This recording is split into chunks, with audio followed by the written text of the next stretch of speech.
Hello and welcome back to Cecilia. It's been quite a while, I'm afraid. I've been away on a holiday, or I believe the trendy term is a staycation. I've also acquired a new member of the household, who you might be able to hear in the background and who I will almost certainly have to keep a lookout for. Her name is Dido, and she has just discovered, she's actually just discovered my jigsaw, which is probably not great. And she's very, very vocal. And so as I read the next chapter, she may well discover more. So we shall see. So apologies if there are any interruptions in this. I will try to keep them as little as possible. So when we left off last time, just to recap, Mr. Harrell had committed suicide.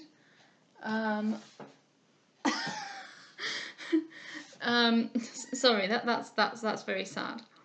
And Cecilia had transferred her debt to Mr. Monckton, which I'm sure is not going to backfire on her in any way whatsoever. We continue.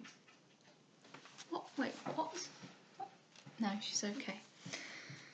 Book 6, Chapter 1, A Debate. It was still early, and Mrs. Delvile was not expected till late. Cecilia therefore determined to make a visit to Miss Belfield, to whom she had been denied during the late disorders at Mr. Harrel's, and whom she could not endure to mortify by quitting town without seeing, since whatever were her doubts about Delvile, of her she had none. To Portland Street, therefore, she ordered her chair, deliberating as she went whether it were better to adhere to the reserve she had hitherto maintained, or to satisfy her perplexity at once by an investigation into the truth. And still were these scruples undecided, when, looking in at the windows as she passed them to the door of the house, she perceived Miss Belfield standing in the parlour with a letter in her hand, which she was fervently pressing to her lips. Struck by this sight, 1,000 painful conjectures occurred to her, all representing that the letter was from Delvile, and all explaining to his dishonour the mystery of his late conduct. And far were her suspicions from diminishing, when, upon being shown into the parlour, Miss Belfield, trembling with her eagerness to hide it, hastily forced the letter into her pocket. Cecilia, surprised, dismayed, alarmed, stopped involuntarily at the door. But Miss Belfield, having secured what was so evidently precious to her, advanced, though not without blushing, and taking her hand, said, "How good this is of you, madam, to come to me, when I did not know where to find you."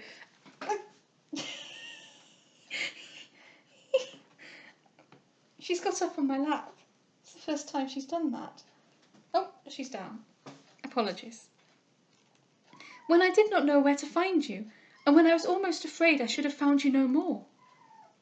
She then told her that the first news she had heard the preceding morning was the violent death of Mr. Harrel, which had been related to her with all its circumstances by the landlord of their lodgings, who was himself one of his principal creditors, and had immediately been at Portman Square to put in his claims, where he had learnt that all the family had quitted the house, which was entirely occupied by bailiffs. "And I was so sorry," she continued, "that you should meet with any hardships, when I not know where to go, and have another home to seek, when I am sure the commonest beggar would never want an habitation if you had one in your power to give him. How sad and melancholy you look! I am afraid this bad action of Mr. Harrel has made you quite unhappy. Ah, madam, you are too good for this guilty world. Your own compassion and benevolence will not suffer you to rest in it." Where is she? Oh, she's discovered the box. No, she's discovered the keyboard. Oh, no, she's discovered the box, which she could sleep in if she wanted to. She's very active at the moment. She was hiding under the sofa for a long time, but she's now extremely active. Where are we? Cecilia, touched by this tender mistake of her present uneasiness, embraced her, and with much kindness answered, "No, sweet Henrietta, it is you who are good, who are innocent, who are guileless. You, too, I hope, are happy." "And are not you, madam?" cried Henrietta, fondly returning her caresses. Oh, if you are not, who will ever deserve to be? I think I should rather be unhappy myself than see you so. At least I'm sure I ought, for the whole world may be the better for your welfare, and as to me, who would care what became of me?" "Ah, Henrietta," cried Cecilia, "do you speak sincerely? Do you indeed think yourself so little valued?" "Why, I don't say," answered she, "but that I hope there are some who think a little kindly of me. For if I had not that hope, I should wish to break my heart and die. But what is that to the love and reverence so many have for you?" "Suppose," said Cecilia with a forced smile, "I should put your love and reverence to the proof, do you think they would stand for it?" "Oh yes, indeed I do. And I have wished 1,000 times that I could but show you my affection, and let you see that I did not love you because you were a grand lady, and high in the world, and full of power to do me service, but because you were so good and so kind, so gentle to the unfortunate, and so sweet to everybody." "Hold, hold," cried Cecilia, "and let me... Good grief. She's trying to jump on the table. It's a bit high for her.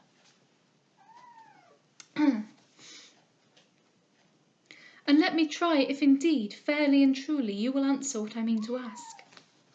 "Oh yes," cried she warmly. "If it is the dearest secret I have in the world, there is nothing I will not tell you. I will open my whole heart to you, and I shall be proud to think you will let me trust you, for I am sure if you did not care a little for me, you would not take such a trouble." "You are indeed a sweet creature," said Cecilia, hesitating whether or not to take advantage of her frankness. "And every time I see you, I love you better. For the world would I not injure you, and perhaps your confidence. I know not indeed if it is fair or right to exact it." She stopped, extremely perplexed, and while Henrietta waited her further inquiries, they were interrupted by the entrance of Mrs. Belfield. "Sure, child," cried she to her daughter, "you might have let me know before now who was here, when you knew so well as how much I wished an opportunity to see the young lady myself. But here you come down pretence to see your brother, and then stay away all the morning doing nobody knows what." Then turning to Cecilia, "Ma'am," she continued, "I have been in the greatest concern in the world for the little accident that happened when I saw you before. For to be sure I thought, and indeed nobody will persuade me to the contrary, that it was rather an odd thing for such a young lady as you to come so often after Henny, without so much as thinking of any other reason, especially when to be sure there's no more comparison between her and my son than between anything in the world. However, if it is so, it is so, and I mean to say no more about it. And to be sure he's as contented to think so as if he was a mere and insignificant animal as could be." "This matter, madam," said Cecilia, "has so long been settled, that I am sorry you should trouble yourself to think of it again." "Oh, ma'am, I only mention it by way of making a proper apology, for as to taking any other notice of it, I have quite left it off. Though to be sure, what I think. But as to my son, he has so got the upper hand of me, that it all goes for nothing, and I might as well just sing to him. Not that I mean to find fault with him neither, so pray, ma'am, don't let what I say to be to his prejudice, for I believe all the time there's nobody like him, neither at this end of the town nor the t'other. And as to the other, he has more the look of a lord by half than of a shopman, and the reason's plain, for that's the sort of company he's always kept, as I dare say a lady such as you must have seen long ago. But for all that, there's some little matters that we mother fancy we can see into as well as our children. However, if they don't think so, why it answers no purpose to dispute. For as to a better son, to be sure there never was one, and that, as I always say, is the best sign I know for making a good husband."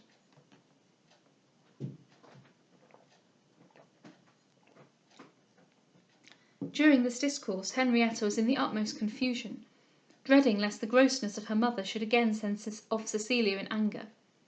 But Cecilia, who perceived her uneasiness, and who was more charmed with her character than ever from the simplicity of her sincerity, determined to save her that pain by quietly hearing her harangue, and then quietly departing, though she was much provoked to find, from the complaining hints every instant thrown out, that Mrs. Belfield was still internally convinced her son's obstinate bashfulness was the only obstacle to his choosing whom he pleased, and that though she was no longer dared to speak her opinion with openness, she was fully persuaded Cecilia was at his service.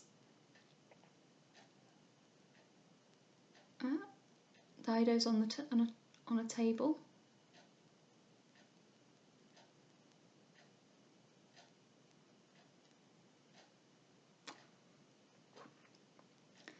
And for that reason, continued Mrs. Belfield, to be sure any lady that knew her own true advantage could do nothing better than to take the recommendation of a mother, who must naturally know more of her own children's disposition than can be expected from a stranger.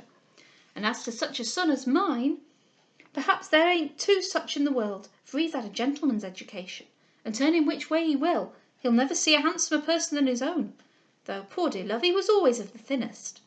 But the misfortunes he's had to struggle with would make a nobody fatter. Here she was interrupted, and Cecilia not a little surprised by the entrance of Mr. Hobson and Mr. Simpkins. "Ladies," cried Mr. Hobson, whom she soon found was Mrs. Belfield's landlord, "I would not go upstairs without just stopping to let you know a little how the world goes." Then perceiving and recollecting Cecilia, he exclaimed, "I am proud to see you again, ma'am. Miss, I believe I should say, for I take it you are too young a lady to be entered into matrimony yet." "Matrimony?" cried Mr. Simpkins. "No, to be sure, Mr. Hobson, how can you be so out of the way? The young lady looks more like to a miss from a boarding school, if I might take the liberty for to say so." "Ay, more's the pity," cried Mrs. Belfield, "for as to young ladies waiting and waiting, I don't see the great good of it, especially if a proper match offers. For as to a good husband, I think no lady should be above accepting him if he's modest and well behaved, and has been brought up with a genteel education." "Why, as to that, ma'am," said Mr. Simpkins, "it's another guess matter. For as to the ladies having a proper spouse, if I may be so free, I think as it's no bad thing." Cecilia now, taking Henrietta's hand, was wishing her good morning, but hearing Mr. Hobson say he was just come from Portman Square, her curiosity was excited, and she stayed a little longer. "Sad work, ma'am," said he. "Who'd have thought Mr. Harrel asked us all to supper for the mere purpose of such a thing as that? Just to serve for a blind, as one may say. But when a man's conscience is foul, what I say is, it's 10 to 1 but he makes away with himself. Let every man keep clear of the world, that's my notion, and then he will be in no such hurry to get out of it." "Why, indeed, ma'am," said Mr. Simpkins, advancing with many bows to Cecilia, "humbly craving pardon for the liberty, I can't pretend for to say I think Mr. Harrel did quite the honourable thing for us. For as to his making us drink all that champagne, and the like, it was a sheer take-in, so that if I was to speak my mind, I can't say as I esteem it much for favour." "Well," said Mrs. Belfield, "nothing's to me so surprising as a man's being his own executioner, for as to me, if I was to die for it 50 times, I don't think I could do it." "So here," resumed Mr. Hobson, "we're all defrauded of our dues. Nobody's able to get his own, let him have worked for it ever so hard. Sad doings in the square, miss, all at 6s and 7s.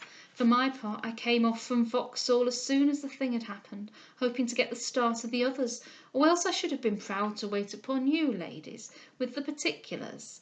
But a man of business never stands upon ceremony, for when money's at stake, that's out of the question.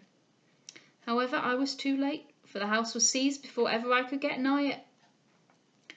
I hope, ma'am, if I may be so free," said Mr. Simpkins, again profoundly bowing, "that you and the other lady did not take it much amiss my not coming back to you, for it was not out of no disrespect, but only I got so squeezed in by the ladies and gentlemen that was a-looking on, that I could not make my way out, do what I could.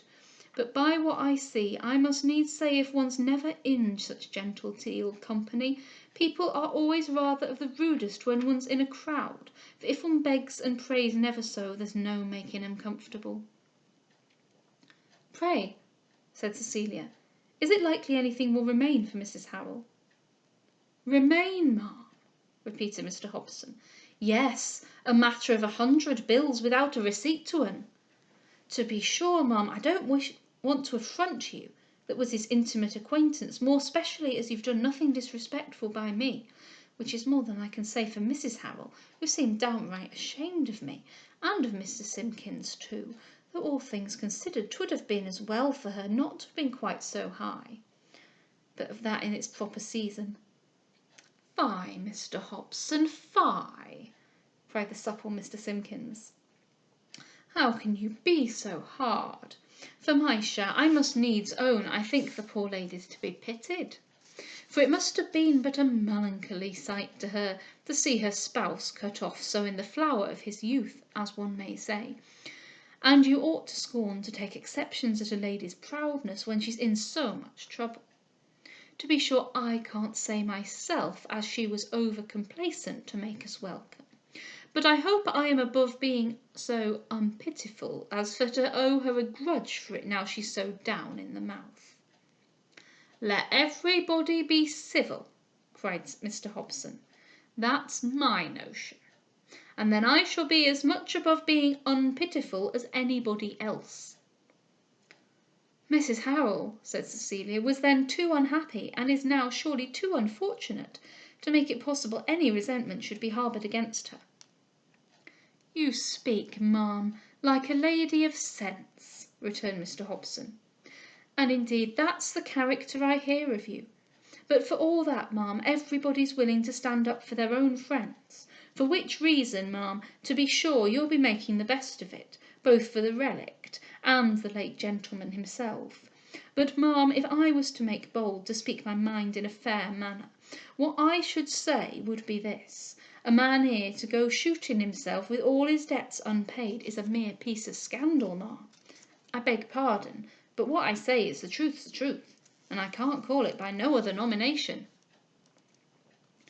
Cecilia, now finding that she had not any chance of pacifying him, rang for her servant and chair. Mr. Simpkins, then affecting to lower his voice, said reproachfully to his friend, Indeed, Mr. Hobson, to speak ingenuously, I must needs say I don't think it over and above polite in you to be so hard upon the young lady's acquaintance that was, now he's defunct. To be sure, I can't pretend for to deny, but he behaved rather comical, for not paying of nobody, nor so much as making one a little compliment or the like, though he had no bones of taking all one's goods, and always choose to have the prime of everything. Why, it's what I can't pretend to stand up for. But that's neither here nor there, for if he had behaved as bad again, poor miss could not tell how to help it, and I dares to say she had no more hand in it than nobody at all. No, to be sure, cried Mrs. Belfield. What should she have to do with it? Do you suppose a young lady of her fortune would want to take advantage of a person in trade? I am sure it would be both a shame and a sin if she did, for if she has not money enough, I wonder who has.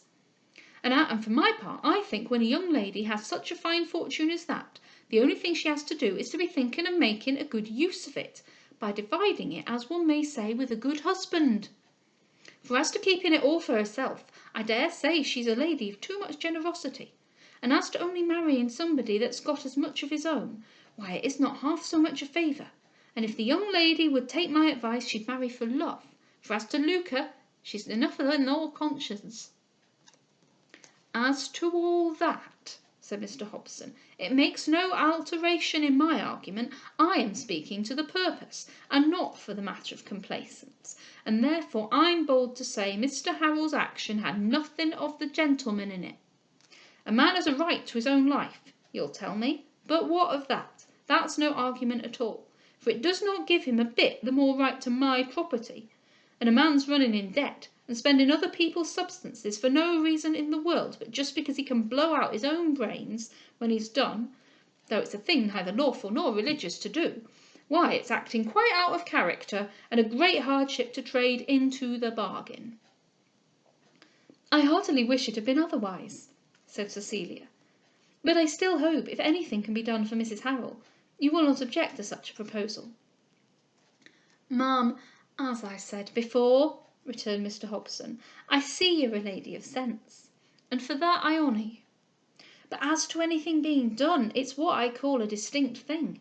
What's mine is mine, and what's another man's is his. That's my way of arguing. But then if he takes what's mine, where's the law to hinder my taking what's his? This is what I call talking to the purpose. Now as to a man's cutting his throat, or the like of that, for blowing out his own brains may be called the self-same thing. What are his creditors the better for that? Nothing at all. But so much the worse. It's a false notion to respect it, for there's no respect in it. It's contrary to law, and a prejudice against religion. I entirely agree in your opinion, said Miss Cecilia. But still, Mrs. Harrel— I know your argument, ma'am, interrupted Mr. Hobson. Mrs. Harrel isn't the worse for her husband's being shot through the head, because she was no accessory to the same, and for that reason it's a hardship she should lose all her substance. This, ma'am, is what I say, speaking to your side of the argument. But now, ma'am, please to take notice what I argue upon the reply. What have we creditors to do with a man's family? Suppose I am a cabinet maker. When I send in my chairs, do I ask who is to sit upon them? No, it's all one to me whether it's the gentleman's progeny or his friends.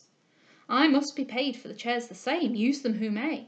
That's the law, ma'am, and no man need be ashamed to abide by it. The truth of this speech, palliating its sententious absurdity, made Cecilia give up her faint attempt to soften him, and her chair being ready, she arose to take leave. "Lack-a-day, ma'am," cried Mrs. Belfield. "I hope you won't go yet, for I expect my son home soon, and I've a heap of things to talk to you about besides. Only Mr. Hobson having so much to say stopped my mouth.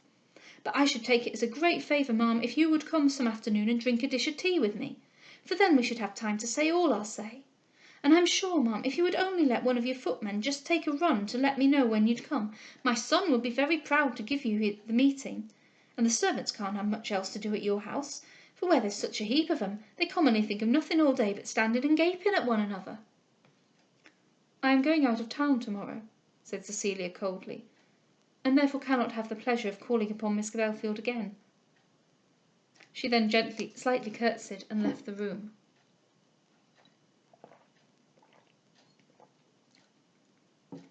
The gentle Henrietta, her eyes swimming in tears, followed her to her chair. But she followed her not alone. Mrs. Belfield also tended, repining very loudly at the unlucky absence of her son, and the cringing Mr. Simpkins, creeping after her and bowing, said in a low voice, "I humbly beg pardon, ma'am, for the liberty, but I hope you won't think as I have any share in Mr. Hobson's behaving so rude, for I must needs say I don't think it over genteel in no shape." And Mr. Hobson himself, bent upon having one more sentence heard, called out even after she was seated in her chair, "All I say, ma'am, is this: let every man be honest. That's what I argue, and that's my notion of things." Cecilia still reached home before Mrs. Delvile, but most uneasy were her sensations, and most unquiet was her heart. The letter she had seen in the hands of Henrietta seemed to corroborate all her former suspicions, since if it came not from one infinitely dear to her, she would not have shown such fondness for it, and if that one was not dear to her in secret, she would not have concealed it. Where then was the hope that any but Delvile could have written it? In secret she could not cherish two, and that Delvile was cherished most fondly, the artfulness of her character unfitted her for disguising. And why should he write to her? What was his pretence? That he loved her she could now less than ever believe, since his late conduct herself, though perplexing and inconsistent, evinced at least a partiality incompatible with a passion for another. What then could she infer but that he had seduced her affections and ruined her peace, for the idle and cruel gratification of temporary vanity? "And if such," cried she, "is the depravity of this accomplished hypocrite, if such is the littleness of soul that a manner so noble disguises, shall he next, urged perhaps rather by prudence than preference, make me the object of his pursuit and the food of his vainglory? And shall I, warned, instructed as I am, be so easy a prey, and as wretched a dupe? No, I will be better satisfied with his conduct before I venture to trust him. And since I am richer than Henrietta, and less likely to be deserted, when won, I will be more on my guard to know why I am addressed, and vindicate the rights of innocence, if I find she has been thus deluded, by forgetting his talents in his treachery, and renouncing him for ever."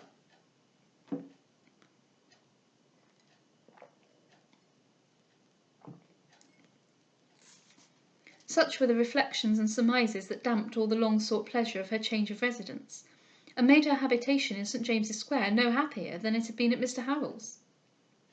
She dined again with only Mr. and Mrs. Delvile, and did not see their son all day, which in her present uncertainty what to think of him was an absence she scarcely regretted. When the servants retired, Mr. Delvile told her that he had that morning received 2 visits upon her account, both from admirers, who each pretended to having had leave to wait upon her from Mr. Harrel. He then named Sir Robert Floyer and Mr. Marriott. "I believe, indeed," said Cecilia, "that neither of them were treated perfectly well. To me, however, their own behaviour has by no means been strictly honourable. I have always, when referred to, been very explicit, and what other methods they were pleased to take, I cannot wonder should fail."